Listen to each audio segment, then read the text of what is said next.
the newest Executive Director from Aklan. I'm Jeanette De Los Santos. Hindi ito mangyayaring promotion na ito kung wala sa aking mga angel upline na sila Ma'am Cyril Akara na kung saan matyaga sa akin ang pabalik-balik sa bahay.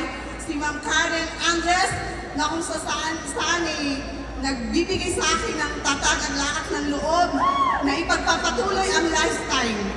Bakit ako sa lifestyle? Dati po akong OFW na kung saan naranasan ko po ang hirap ng buhay, mahirap na malayo sa pamilya. Isa lang po akong rakitera na kung saan nangarap, naging ambisyosang asawa, ipinaglaban ang lifestyle sa asawa, kahit na ayaw at hindi. Dito may opportunity sa lifestyle.